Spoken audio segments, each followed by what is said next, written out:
Jill Anderson. This is the Harvard EdCast.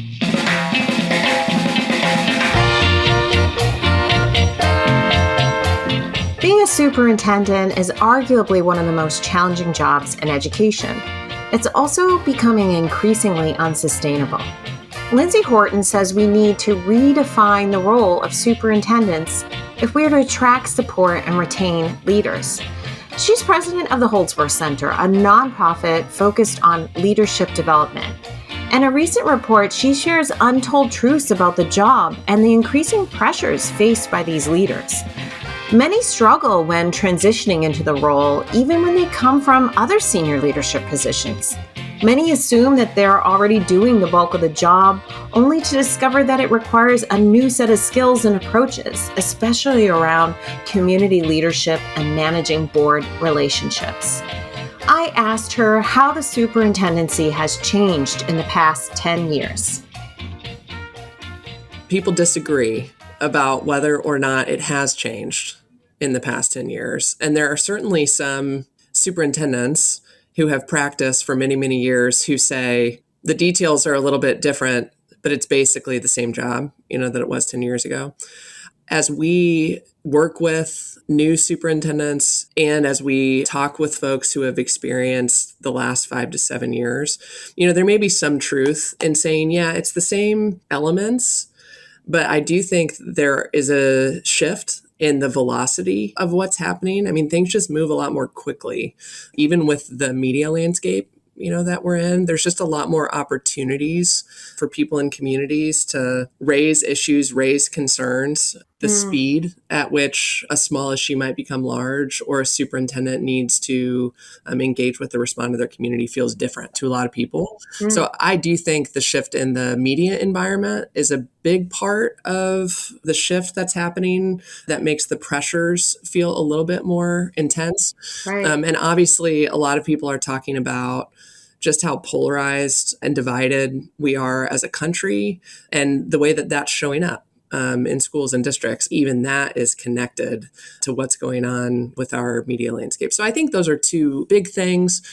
And then on a positive front, I think we're having important conversations about students that haven't been served well in our system for a long time, but are really digging in and having those conversations in a serious way right now. And that's a really good thing. But it does mean that there's more pressure on superintendents and on school districts to meet the needs of all kids in their communities. How do most superintendents find their way into these roles? There's a couple of different paths, but commonly, most people who become a superintendent have worked their way up through the system. So most superintendents have been teachers. Most superintendents, by a big percentage have been principals. And then depending on whether you move into a smaller district or a larger district, you may have spent different amounts of time in central office. So for the most part, even by law, by policy in Texas, I think you're required to have been a teacher to be a superintendent unless there's a waiver. So for the most part, people have worked their way up through the classroom. You're a little bit more likely to become a superintendent if you've been on the academic side of the house versus one of the other pathways. We really focus on Texas. 3 big ways that people move into the role. One is to move earlier in your career into a smaller school district.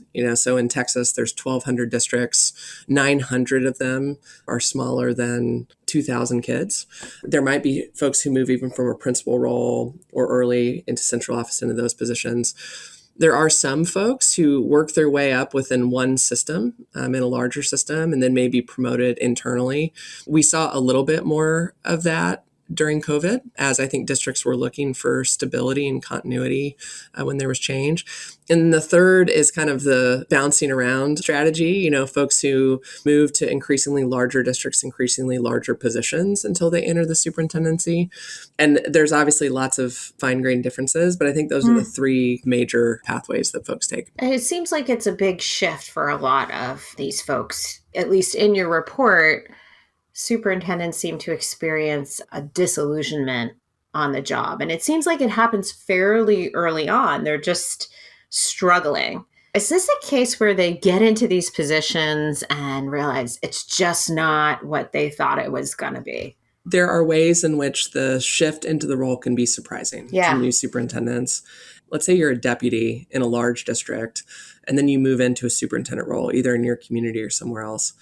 A very common story that we hear is when you're the deputy, you can come to think, I'm basically doing the entire job of the Right. superintendent. There's only a small number of things that I'm not doing at this point. You can underestimate all that is going on in that role that you don't see and how different it really is from the job you did before. That's one of the things that we really want to draw attention to and normalize so that people can prepare for that and be ready and expect it to feel maybe a little bit more uncomfortable than they think that it will.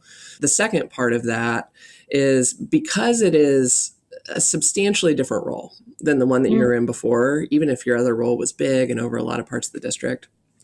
I do think it is normal for people to feel a sense of discomfort with what is new in the role. What gets tricky is when that sense of discomfort turns into maybe I'm not capable, maybe I don't have the confidence, maybe this isn't something that I can do. And so we think by helping people understand that it is normal to experience what we're calling a shift in professional identity, people can be a little bit less destabilized by that experience and can learn through it and get to the other side of feeling more prepared, more capable, more confident about the role that they have as a superintendent. There are some aspects of the superintendent role, either as it's always been or particularly what it looks like today, that we're worried about embracing that role. We're worried about saying, you know what, the superintendent is significantly a community leadership role. It is not primarily an extension of what you did maybe as a principal or as a deputy. It is different.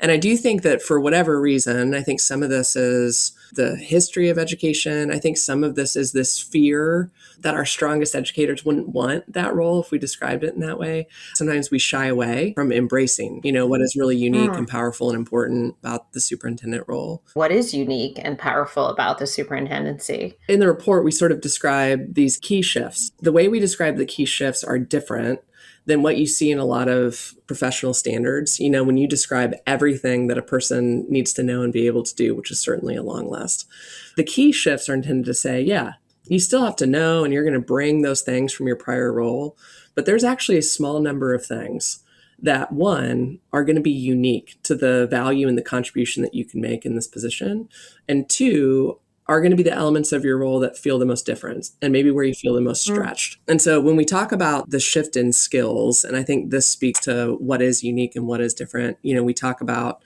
the importance of working with the school board. And I think this is one element that as your deputy, you see to some degree your bosses work with the school board, but you may not be involved in all of the time and investment that's made in those relationships and in helping those individuals and that group to contribute to the leadership of the district. And so that's a new skill and it can come as a surprise. I think the amount of time that superintendents need to invest, both in being a visible leader to educators in their district, but also to building relationships and partnerships with families, with key leaders in the community, with nonprofit organizations, with people who care about the future of the district, I think can be really underestimated. And to your prior question, this is where there's probably a little bit of a disconnect because there is a bit of a mentality a lot of times about why is the superintendent out doing all of those things? That can be a bit of a hidden dimension of the job. And then with those roles comes just being a visible person who is the face of an organization and will get both the praise, but especially will get the criticism, when things don't go well and how you learn to kind of cope with that.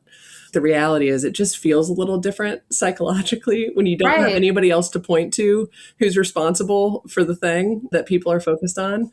So I think that's really different, and then we talk about just the importance of great communication.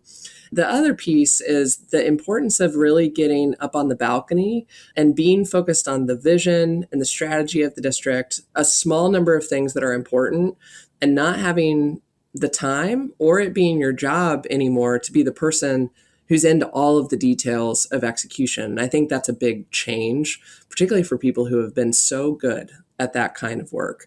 So those are some examples of, where we think there are these shifts that folks have to make and where we think the superintendent role is important and uniquely positioned to set up a district to be successful. But an individual who's making that transition has to be willing to let go of some of the things they've done in the past and they've been really excellent at and embrace these new demands on them. They've got to change how they spend their time, and they have to be willing to kind of embrace the discomfort, that comes with that shift.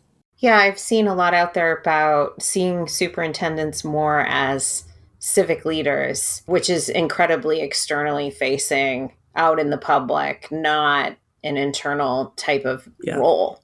What about the leadership passage?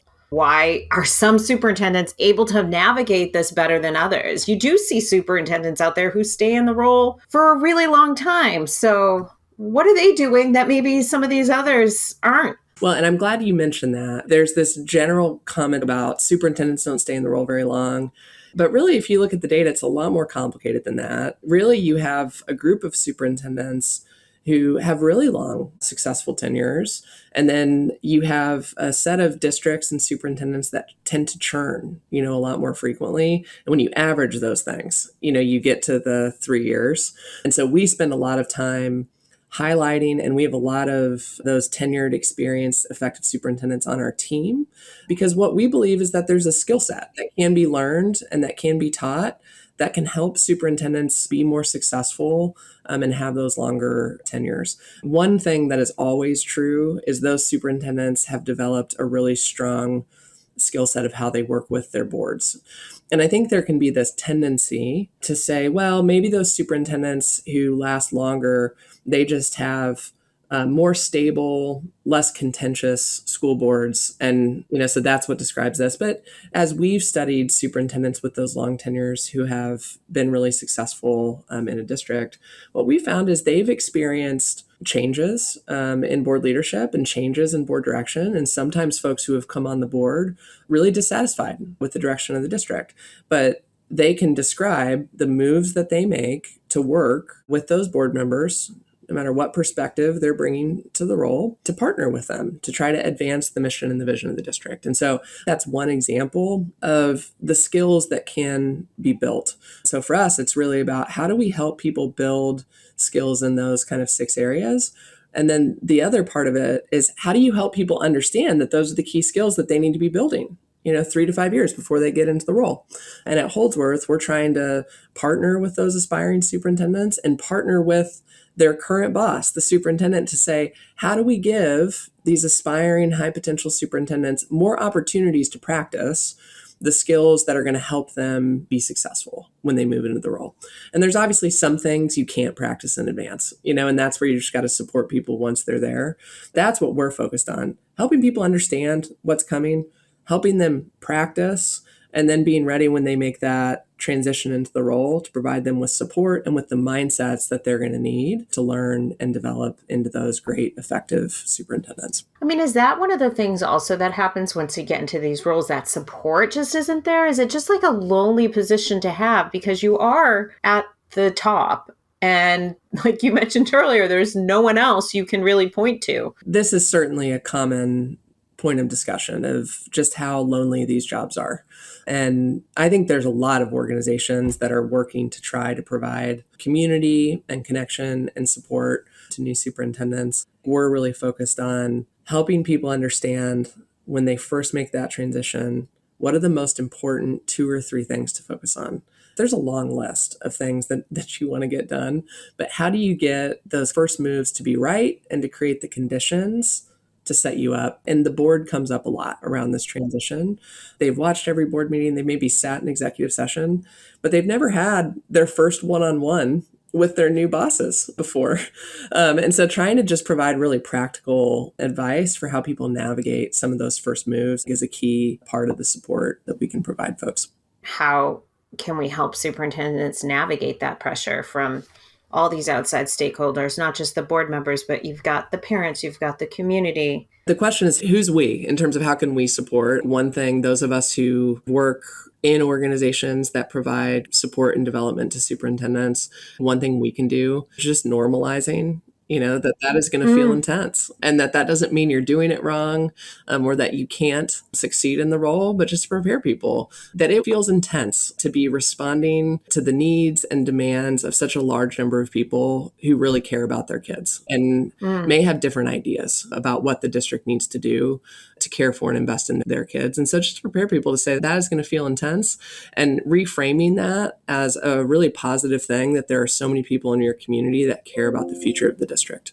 The other thing that we can do more broadly is more of us can actually get involved locally in our communities, because there is a tendency for it to be a relatively small percentage of folks in a community who are engaged with the district. And so no matter who we are and what we do, thinking about how we can be more active in both helping the district identify areas where it needs to improve, but also expressing support for the great things the district is focused on and trying to do is something that I think all of us can do to ensure that superintendents are getting a more complete picture of the needs and the preferences of folks in their community. I guess the odds are more that when they're hearing from people in the community, it is not a positive and more probably critical. Yeah, we probably are more likely to be mobilized when there's something that we're concerned about. And that's important, but we also should be mobilized when there's something that we want to support, to make sure that the board and the superintendent has a fuller picture of the perspective of folks in the community. Listening to this, I just think back to the bit about being scared, because I think, who would want this position? Even if I was in a school system, it just sounds so challenging and lonely. Yeah. There's certainly probably a part of, the report that I wrote that plays into that narrative of, it can be intimidating. I think what we have to do is be honest, but also be encouraging and celebrate what an incredible opportunity it is to be in these roles. Yeah, it's going to be hard, and there's going to be these pressures, and it's a really complex, intellectually, emotionally, physically demanding job. And it represents an incredible opportunity to facilitate a conversation in your community, to help advance your district, to do the right thing for kids, and to really make a significant difference in the lives of both the students who are in your school system today and in the future. We have a program that enrolls teachers on a team with APs and principals. And a lot of them, when they join the program, say, I never really thought of myself as a leader. I thought I was just a teacher. And at the end of the program, they frequently say, now I realize that I am a leader and that I'm someone who can influence what happens not just in my classroom, but in other classrooms across our building. And some of them stay in the classroom to exert that influence. Others say, now I see a path for me to move into a different role to have that influence. And it's a small example, but I think it extends all the way to the superintendency, which is we have a lot of people working in our schools who are mission driven and have a passion to ensure that all the kids in their school or in their district receive the education that they deserve. And they just need to see the impact that they could have and see themselves as someone who could really make a difference on a broader scale. And so I think we have to not just lean on the job is so hard and it's so scary and the politics are complicated and there's a lot of pressures, but we also have to lean on, you get to set a vision for a district that can change things in a positive way for kids. And I think there's a lot of educators in our system who are ready to step up to do that. And you think by being more honest about the role and, like you say, normalizing it might actually draw more people into this work? Well, I think it can at least, one, help the folks who move into the role be more prepared. And then I think as we see more and more superintendents succeeding, we move away from the narrative of seeing superintendents who don't last very long and who are just feeling burned out by the role. I think that is what might encourage more folks who maybe are earlier in their career to be more open-minded about thinking about the superintendent in 5 or 7 or 10 years. The people it will serve first is the cohort of superintendents who are moving into that role next. And if we can help them succeed in new ways and really thrive, hopefully that can change the tone and change the narrative, for the next cohorts that are coming through the system. How do you envision the role of superintendents evolving in the next decade? It's a good question. We always probably expect more of what we're currently seeing. Yeah. So probably faster. I mean, our society is just moving at ever greater tempo as we have access to so much more information. So I would expect that theme to continue. There's obviously, I think, a really open question right now about how we will solve at the system level. And I think superintendents will have to play a big role in this. How we will find a path for the teaching profession to attract and keep really passionate, committed, talented educators, and what the role of technology will be in supplementing and complementing, and hopefully making the work of educators simpler, more focused, more effective. That's a big trend. And it seems likely that our schools will look different, than they do today, and that will have implications for the superintendent.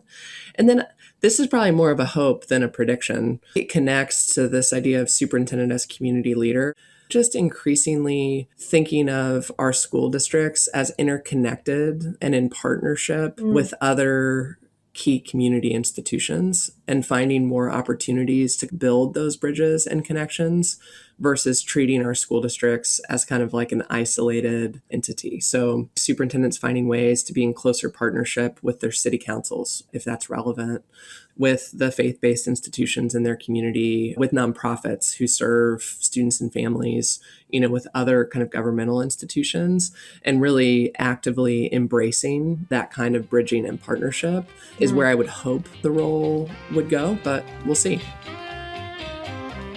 Lindsay Whorton is the president of the Holdsworth Center. I'm Jill Anderson. This is the Harvard EdCast, produced by the Harvard Graduate School of Education. Thanks for listening.